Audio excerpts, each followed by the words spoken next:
Hi, everybody. It's certainly my pleasure to be with all of you. Some of my students are in the audience, and I just really want to thank all of you for really prioritizing and making time to be here. I just had this idea about really what do we need to be unpacking. And so that's kind of where the suitcase idea came from. You'll see on your near your seats that there is just a blank piece of paper with a suitcase on it. You can ask a therapist any questions that you want to at 2 o'clock to 2:30. They can totally be anonymous. And we're going to gather those questions, and so they'll all kind of be mixed together. If you have any questions that might be triggered maybe for you, or wondering even about like what does it mean to be a clinical psychologist. And as Frank stated, that I have my master's in clinical psychology from Eastern. There's only about 5 states in the whole United States that allows you to be a practicing clinician as a master's level person. So that was really a dream for me. Like since I was about 5 years old, I could spell psychologist, and I also wanted to become a psychologist. So I never changed that path. A little bit of my background: I worked in a home for delinquent and sex offending youth. I started that out as my early practice. And those kids would be actually housed for over a year. Now you're lucky if you're able to get maybe 5 to 10 days in a program. So started out working in that capacity. Also worked at the YWCA, working with women and children who were abused. Also worked at a crisis center. I did about 4,000 hours of crisis phone talk. So I happen to have 5 children, and they never get away with anything because I can always tell like where they're walking, what they're doing, because of the 4,000 hours of crisis work that I did. Was a campus college chair at the University of Phoenix on ground. It was off of Alpine, in charge of masters in counseling and bachelor's in counseling, masters in criminal justice, and did that for about 5.5 years. But really, I've done private practice for about 28 years. I've treated over 6,000 clients, about 4,000 children and teenagers, and about 2,000 adults. One of my clients, and I've shared this with my classes before, said, "Children are awesome until they get parents." So you might think about that and ponder that a little bit. As we're sort of moving through here, a lot of my practice is working with kids and doing a lot of play therapy. In my office, I happen to have 2 dollhouses and a playroom and that kind of thing. And it's kind of good to bring some of that information forward for all of us. Sometimes, maybe as college students, we forget how to play a little bit, like we get very focused on working. Sometimes we might play too much and not work enough. So really, hopefully what you'll gain from this talk is really how do you look at your own stuff? How do you recognize with everybody that they have their own stories, and the reality like they bring their own luggage to our campus, in our classrooms, when they're sharing information in your classes. So that's where we have a lot of our, some of the toys here. Sometimes, probably as a college student, the most important thing is the fact that you feel like you never have enough time. And so how do we balance that out? And for those rest of you who might want to get hypnotized by the sand that's running through there, and some of the children that I do therapy with, that is actually an hourglass.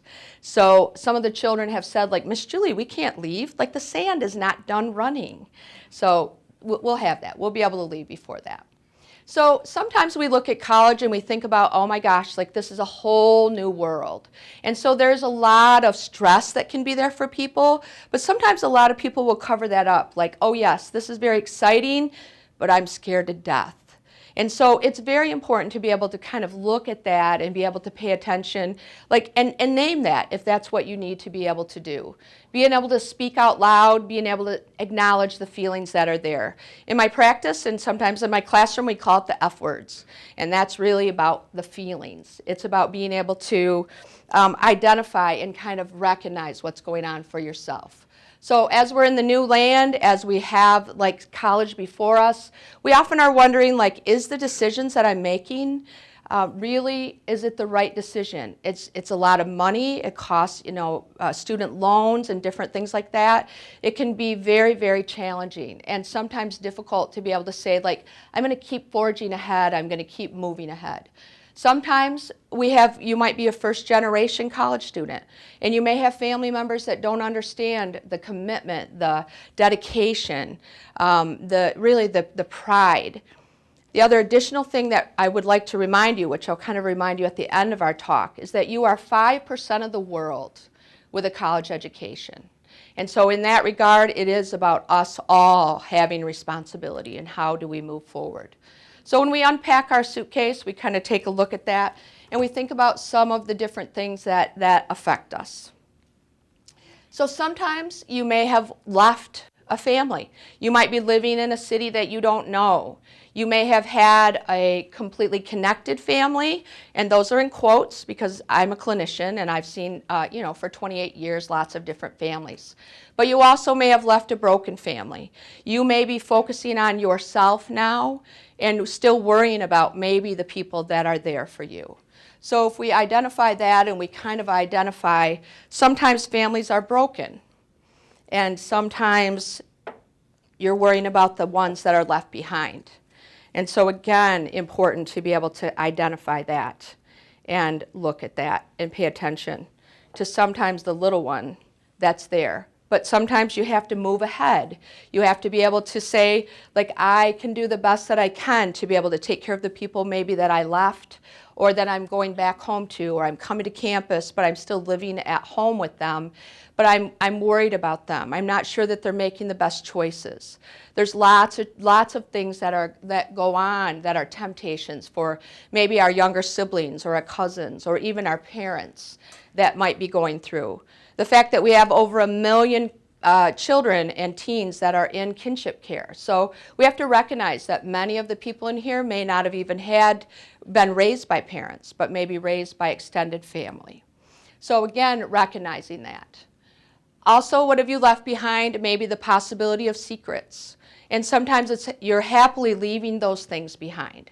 But the idea that you may have been a person that maybe had abuse in your background.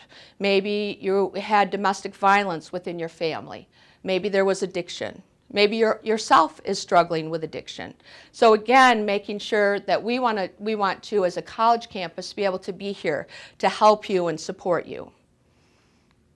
Also, you may have left friends behind. You may be walking around campus and not really knowing anybody, feeling like, oh my gosh, I'm walking through the hallways by myself, or I don't really know people, or I sit in a class where I'm not really talking to people. Make the time to do that, because probably the majority of everyone else is feeling that same way. Making sure that you get to know each other's names, making sure that you're able to identify and, remember something about that person as they're walking through a classroom, and especially remembering their names. Sometimes you may have been a person that left behind the fact that you didn't have any friends, and that can be also very, very painful. But in the same regard, this being on our college campus allows us to be in a position where we have a fresh start and a new beginning, and where you can make new friends, because most of the time, like is attracted to like. And so the majority of us, well, all of us are here getting a college education, you now have that in common with each other, which opens up a whole new world of possibilities related to friendships. You may have left behind a dating partner, or the fact that you either didn't have a dating partner or you had maybe a difficult relationship, and that there might be some things that you have not recognized about that. Sometimes getting away from that helps you be able to reevaluate and say, was that a good thing for me? Like, was that healthy? Were we healthy for each other? Were we able to connect with each other? And are they good for me? Do they bring out the best in me? Do I bring out the best in them? So sometimes, again, having a healthy relationship, sometimes even maybe related to your own sexuality.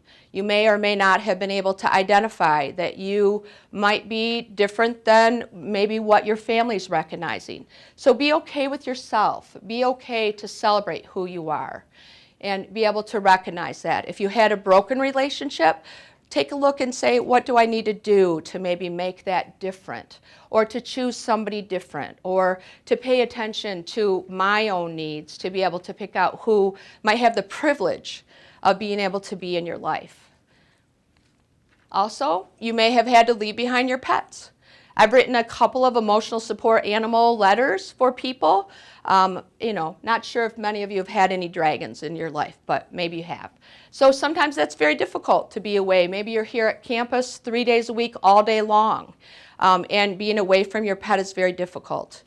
One of my students texted me the other day and said that she had just found out that her dog that she had had for years and years and years had cancer, and that was devastating to her, because that was her connection really to her childhood. So recognizing that also, being able to make that time, and being able to say, maybe I don't have those pets with me right now, but I can maybe run back home and have that connection, or have a new relationship with pets. Biologically, remembering that your brain is typically not mature until about 27. And so it's oftentimes where you might feel like, is this all, is this what I signed up for? Still bored, I need to be doing more, is this all there is? And that's very normal for the average community college student, related to not because of limitations, but because you want to do more and more and more, even though time continues to not be enough for any of us, and being able to have those challenges that are there. Also recognizing attraction is related to pheromones, and the idea that you smell each other even though you don't necessarily smell each other. And you can't recognize whether or not, how am I attracted to that person? How do I can't keep my eyes off of them, or there's something about them and I don't even know what it is about them. It's probably pheromones. Maybe, you're able to automatically, you automatically know, I really like this person. It could very much be a chemical attraction. And so again, recognizing that and paying attention to that. Making sure if you came to campus with a medical condition, this is an example of what might be in your suitcase, that you take care of yourself and that you're making sure that you're getting sleep. Research tells us that we should be having 7 hours of sleep. Minimally. If we took a poll right now, all of us would probably fail that, including myself. But the reality says that we need to have 7 hours of sleep related to dumping the toxins in our brain so that we can sort of push the refresh button and start over the next day. You may have asthma, you may have a medical condition that you don't share or talk about, or something that scares you or makes you feel unsettled. So making sure that you, again, keep that balance about how do I take care of myself and make sure that I continue to be a priority so I can do well in my classes and be able to feel good about it when we're soon approaching the end of our semester, which is going to happen way sooner than I think many of us even expect. Psychological conditions or no psychological conditions. You may be coming here with a lot of anxiety, with depression. And let me just tell you that the majority of our students come here, all of us are anxious. Even your faculty are anxious about coming here. But it's also about getting to know each other and having a structure, being able to be attending and get kind of control of our schedule in the week. So don't be surprised by that at all. You are not alone if you're feeling a level of anxiety just related to being in class. Even the idea about procrastination, the idea of being prepared, making sure that you're ready for whatever's next in your class and that you try really hard not to put that off. About 85% of us are affected by procrastination. So it's something that's pretty common, but also can be very challenging. Additional psychological issues could be something like cutting, could be an eating disorder, could be the fact that there's self-injurious behavior that are there for us, for any of us, and making sure that if you have any of that stuff going on for you, that you're able to use maybe this environment to ask for help, to be able to use the counseling center, to be able to talk out loud about it instead of keeping some of those secrets. Sleep challenges. Can anybody relate to sleep challenges? They identify that 60% of people have sleep challenges. And so that means oftentimes it takes a long time to get to sleep. to fall asleep, and of course we want to recognize like how much caffeine are we drinking, like are we entering caffeine in our body in other ways. But about 7% of people have insomnia, where they actually feel it feels like no matter what they do, they cannot fall asleep, and it takes hours and hours and hours. And sleep, again, we've already identified as being a primary focus and a primary need for us. So the sleep challenges, or this person over here on the left, being able to, or your right, being able to sleep and be able to go to sleep and be able to feel good about that. So again, that might be part of what you bring to campus in your suitcase. A learning disability or not having a learning challenge, remember that I'm sharing all this information just again because you might not have some of these challenges, but the person sitting next to you might. And so again, it's having a level of sensitivity. If you have to do group work within your classes, being able to recognize like somebody else might not process the way that I do. Somebody else might not organize the way that I do. Somebody else might not actually literally read the way that I do, related to having something like dyslexia, and really, really struggling to be able to process in a way that might be easy or simple for yourself. So versus the fact that some people love learning. And that tends to be me. I love learning. That's probably why I have been teaching college for 15 years, is the fact that I love learning. I love learning to teach and be able to pass it on.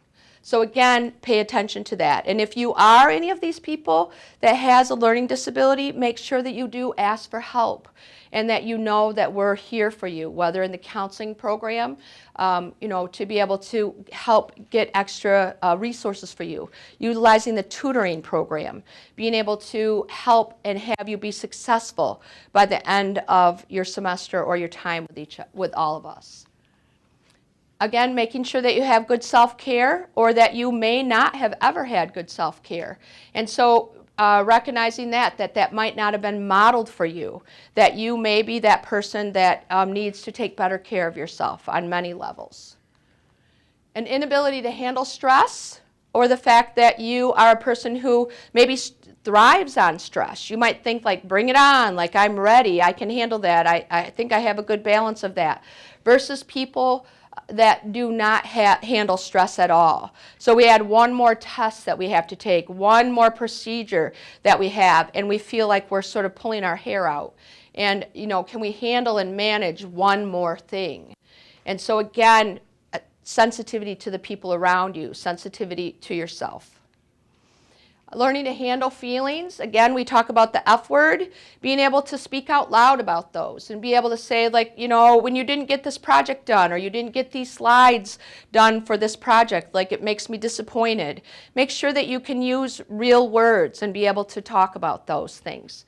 And you may not have had that modeled for you very well. Again, we talk about what you might have brought with you, and that you didn't see people that were modeling, being able to talk about their feelings and being able to show you how well that they could handle their feelings.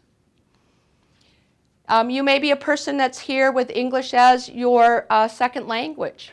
And so again, being able to be sensitive to that. Again, the diversity that we bring together to learn from each other, to be able to feel united and be able to understand and recognize that some people may or may not be, again, speaking English as their first language.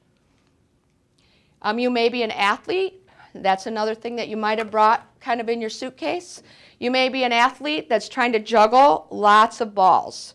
And, virtually, if you're, let's say, running in cross country and you're also going to school, it can feel like you're doing two jobs, like two full-time jobs. So that's really where self-care is going to be very important. Also, it can be if you were an athlete, let's say that you were an athlete in high school, but yet we don't have enough time to be able to be out exercising or running or working out at the gym because we have one more paper to do or one more project or any of those things. There can be grief and loss attached to that. Like, I was a part of a team, I was a part of a volleyball team, I was a part of a football team, and now I don't have that sort of unity that's there. And if we think about the phases of grief, we're thinking the first phase we know is about shock and denial, like I can't even believe, like maybe high school's over, or I don't have another team that I can belong to here. And the second phase is really about sort of like anger and like frustration. The third one is really about bargaining. Like, is there a way that I can still figure out where I can belong and where I fit together? Sometimes that might be at work now instead of really out on the athletic field. The fourth phase is really helplessness. Like, you know, yep, I have to let go of that. That was in my past. And then, of course, moving into acceptance. And remembering that grief and loss is a huge part of what we're experiencing a lot. Even when we're leaving the fact that we were a high school student, for example, and now we're a college student. We're excited to be that college student, but we also grieve the loss of having been a high school student. Or maybe grief and loss related to having been a couple and then now you're single. So there's exciting things about that, but also challenging things about that. Lots of feelings. And again, no time to be able to continue to take good care of yourself because time is always challenging to balance. An ability to organize or to have no organization. I don't know if any of you can relate to this person up here, but it might feel like that, especially as we're approaching in midterms.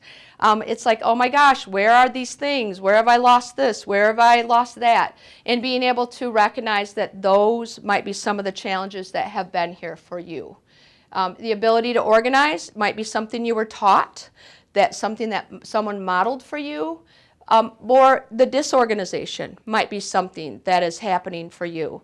And being able to say, how do I get better at that? Again, we have resources here at Grand Rapids Community College to be able to help you. Maybe suggestions. Talk to a faculty, talk to, you know, somebody in the counseling center if you feel like I'm so disorganized, I feel like I can't stay on top of this. And be able to be, again, successful with your classes. Sometimes the thing we want to pay attention to is how do we feel about being in the world. Sometimes it can feel like a really big place. And sometimes it can feel like it can be very, very overwhelming, especially with some of the political things that are going on. Again, I'm not here about talking about right, wrong, or correct or not correct, but really about the fact that sometimes what's going on in the world now that you're a college-educated student, it can be very overwhelming. It can feel like, oh my gosh, like what's happening? Sometimes it's important to be able to maybe shut that feed off on your phone, not look at the news, not maybe listen to NPR every single day everywhere you travel. You know, being able to be in a position where you are not continually exposed to all the things that are going on in the world. Because sometimes maybe your world is enough to handle, instead of having to handle all the rest of what's in the world. And so it's okay to be able to say, like, I'm not listening to that. Like, I'm not going to turn the news on. I'm not going to see this in my feed. I'm going to disconnect this because I feel sometimes helpless about what's going on. Sometimes I feel like people are not maybe making the best choices in the world. And I'm becoming that. I'm growing into the world. And it can feel very overwhelming.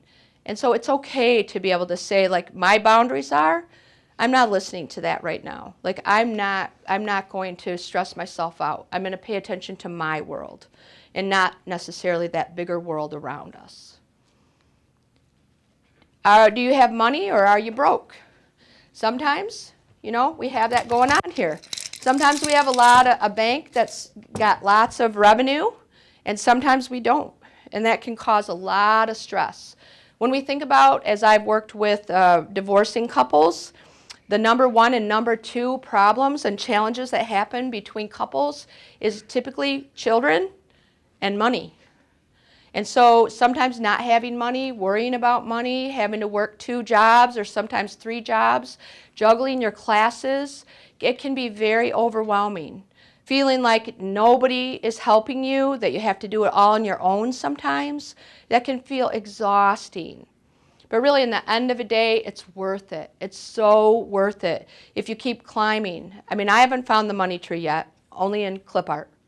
But the reality of that is that it's going to be worth it.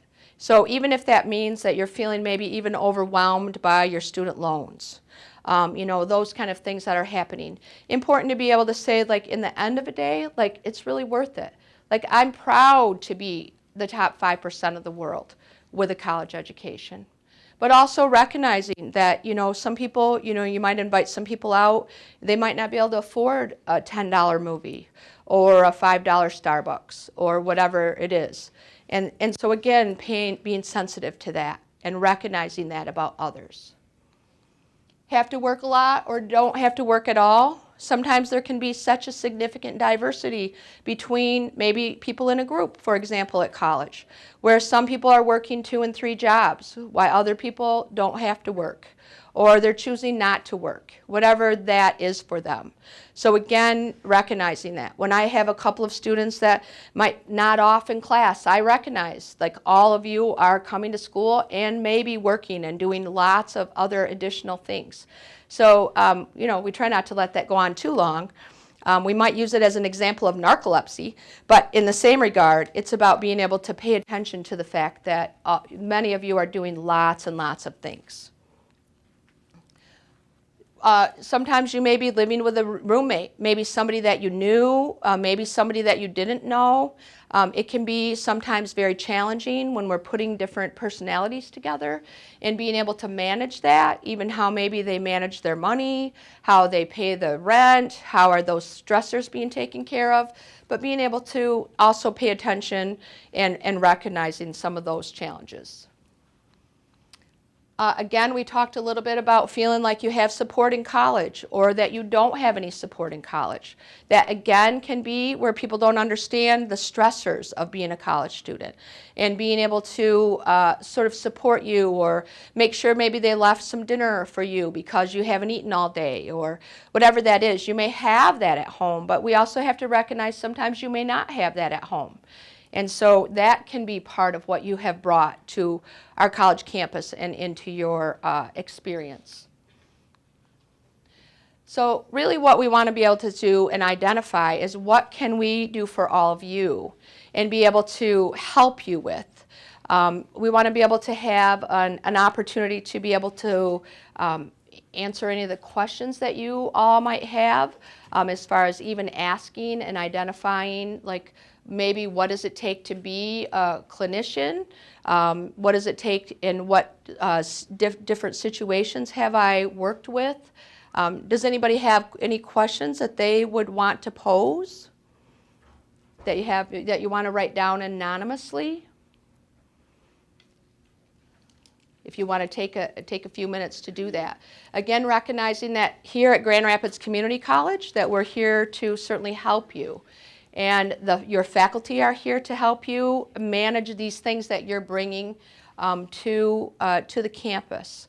Also, maybe other resources that you have available and be able to manage and be able to move ahead with that. Sometimes as college students, you're also carrying a lot of other issues that have been there for you, as far as being able to sometimes talk about some of the things that you've lived with, some of the experiences that you've had as college students, and being able to maybe share those with each other within the college, within your classroom settings. Being able to talk about maybe some of the choices that you've had to live with, or what you were exposed to, and how you were supported or not supported. But making sure that you recognize that we're here for you and that we're able to support you in the best way possible. So do we have any questions that anybody wants answered? Yeah? Do you want me to read it? No. Sorry. No, that's okay. All right. Do we have any questions we want to pass out over to? I know we have a few students that are going to be kind of sending a basket around so we can have question and answer. It's kind of like the church basket if you have experienced that. That way they're anonymous. Gives you an opportunity to have a therapist answer any questions that you'd like for no charge, right? Especially when we think about making sure that you're safe in the community college. Again, we have kind of this situation where we think about some of the experiences that you brought with yourselves, All right, do we have any questions? Any baskets? Are they coming?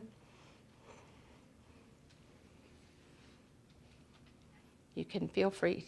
Again, we want you to be safe to be able to ask anything. Thank you. Thank you. One in the bottom basket. One, okay, wonderful.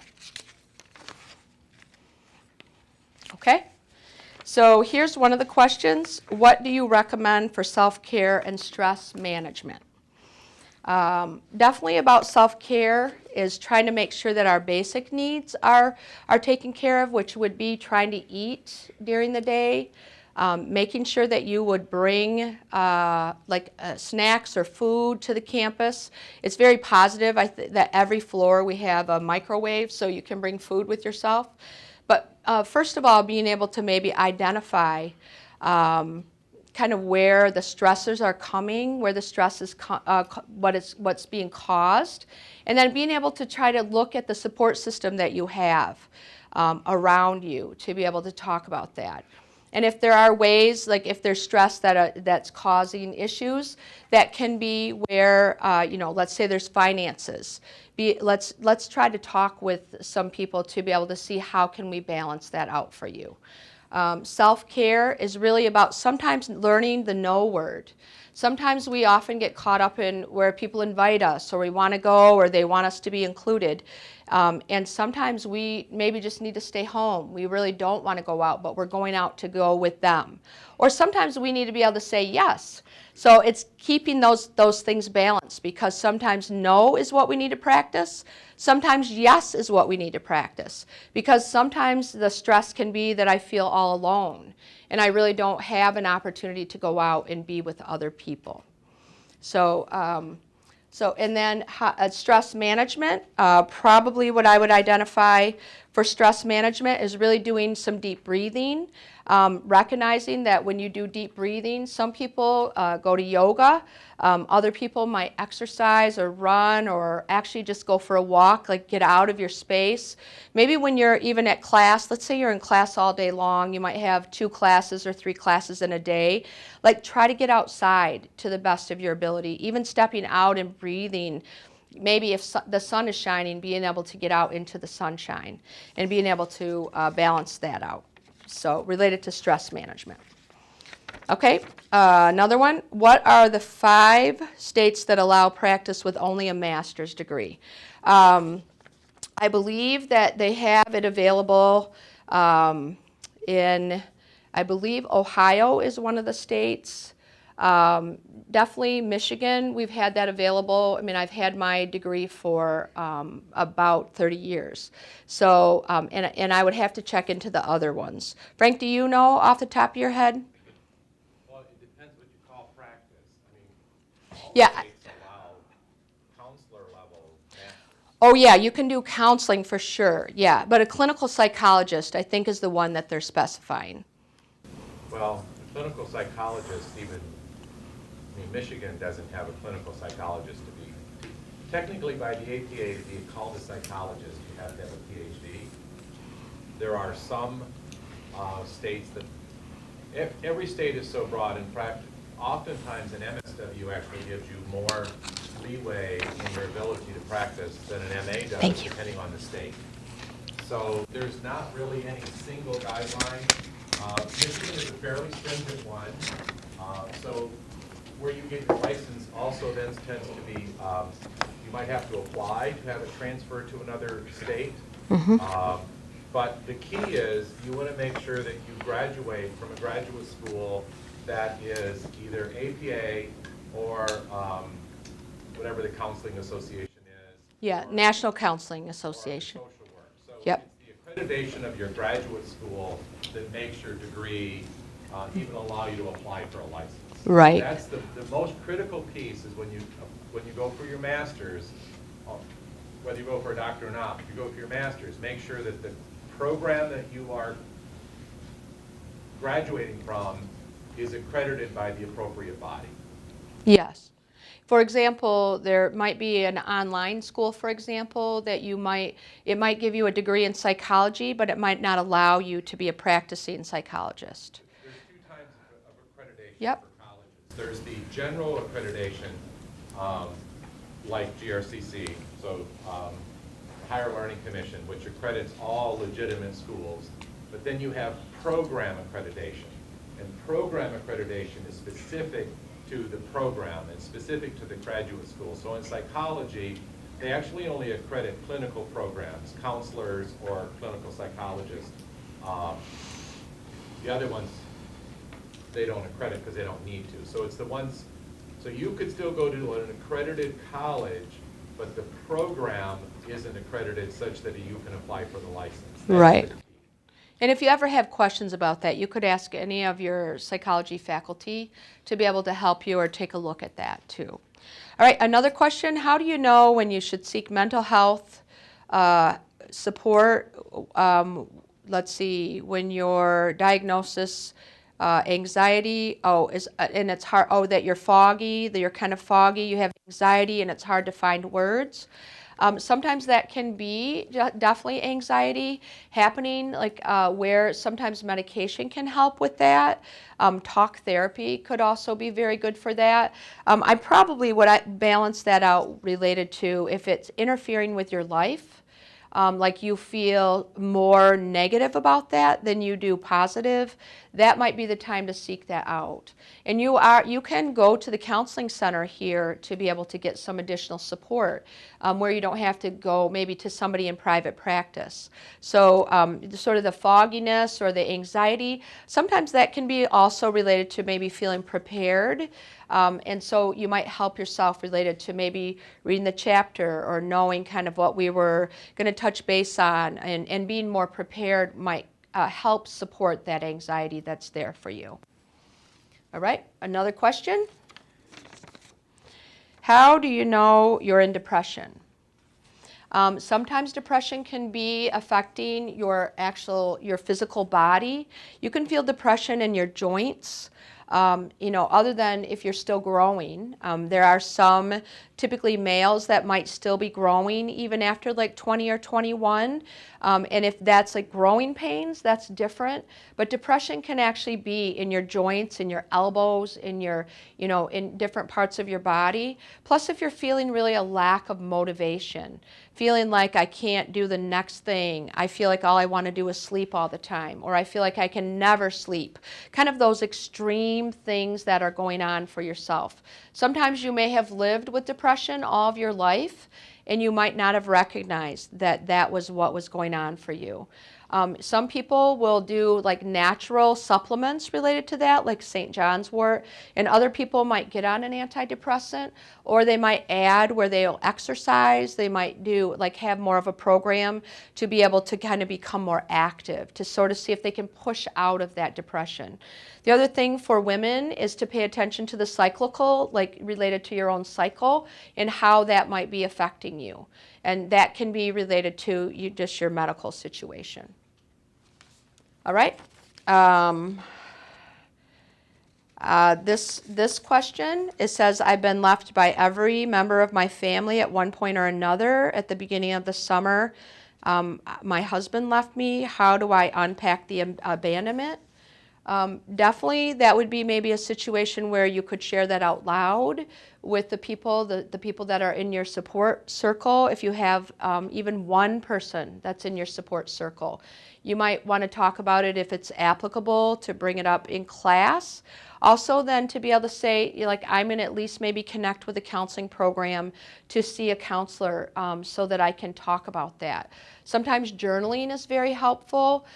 Letter writing to the people that have abandoned you, and being able to be in a position where you're able to say, like, I'm furious with you, and you may never send those letters, but letter writing is also very helpful. And journaling can also be a very helpful tool related to some of those abandonment issues. We also want to recognize like how far back that abandonment goes. Like, were you abandoned maybe by a mom or a dad that were incarcerated, or maybe were you in a position where it happened at a very young age, and it feels like it's continuing and happening in our world. Do we have more questions? Great, thanks. Appreciate that. We'll mix them all together for anonymity.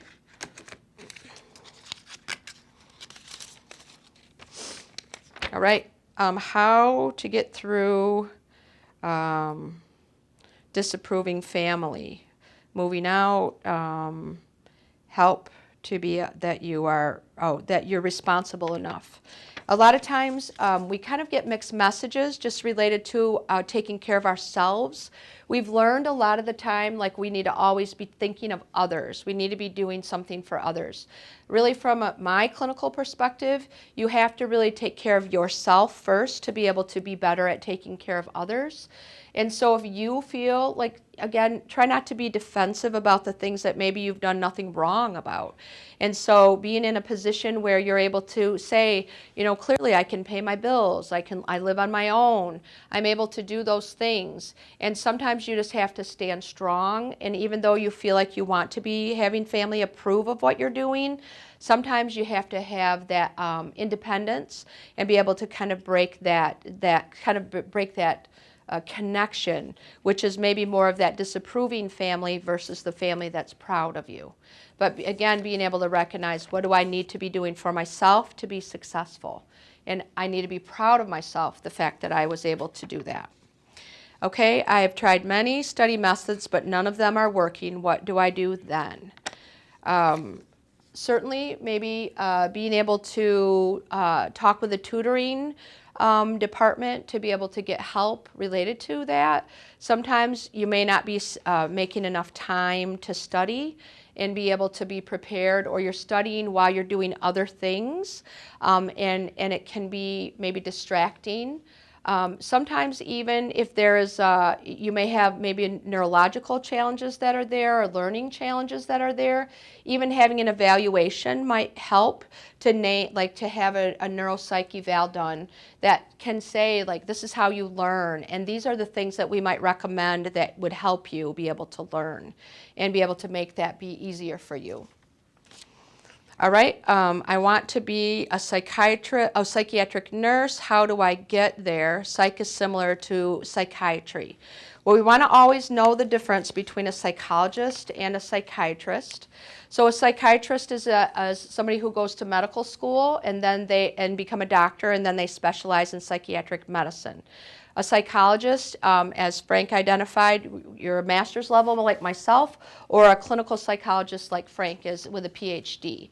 And so if you're wanting to go into psychiatric nursing, you may want to kind of get involved in the medical care, but you can also become like a medical tech, working maybe in a psychiatric unit. I know they have some psychiatric technician positions available, for example, at Pine Rest. So you might be able to kind of get that foundation while you're going to school for nursing, and maybe combining also maybe a double major in psychology and in nursing. So hopefully that helps answer that question. All right, I'm a mother and a wife. I work full-time in school 3 days a week. How can I continue to juggle all this without feeling bad about taking time away or alone? I think a lot of times we feel guilty about that. We might always feel like, if we're not taking care of others, we're gone all the time. It's really about giving yourself permission. Like, I'm giving myself permission 1 day a week or 3 hours a week to be able to go do something for myself where I'm not taking care of others, especially as a mom or a wife, a partner in any capacity. And being able to say, like, again, believing in the idea that when I take care of myself, I'm going to be able to take care of others better. So that can also be beneficial. All right, let's see if we have any others. All right, do we have any other questions that are here at all? Okay. So what you can do for yourself, a little bit more of what we kind of just covered, is making sure that you can take safe risks. And that might mean like you feel afraid to go out, like you feel like you don't want to be hanging out with new people. And so being able to make that effort to be able to make friends, maybe be that person to connect first. Making sure that you're eating well, sleeping better, asking for help, trying to study, keep a balance, and being able to play well. I think sometimes we forget to play because we're in the middle of working. And so we want to make sure that we have things to look forward to. And it might be something like, you know, in 3 weeks I'm going to go to a concert, but I'm going to work until I get to that place. So being able to do that, be smart about being able to stay connected and in taking care of yourself. Make sure that you can be in a position where you celebrate your diversity, you celebrate everybody's diversity around you, and really with the idea that you're learning from each other and that everybody has their own story and that we may be able to learn from those stories. Everybody brought their own suitcase, everybody brought their own stuff from home. Sometimes I might feel a little crabby, but in the end of the day, we want to make sure that we're able to be mindful and respectful of each other. Make sure that you are able to choose kind and be able to help each other, but again, making sure that you're helping yourself, be true to yourself, so that you might be able to take care of others. Again, we have questions already. We already did questions for the suitcase. Anybody else have additional questions that you might want to speak out loud? All right. And again, remember that you are 5% of the world with a college education. Even if you have one class under your belt, that you're 5% of the world and that you have now a responsibility to be able to make a difference for other people. It's certainly been my pleasure to talk with all of you. I know we're getting done a little bit early. But I'm sure all of you, considering time, that you won't mind that. Thanks, everybody.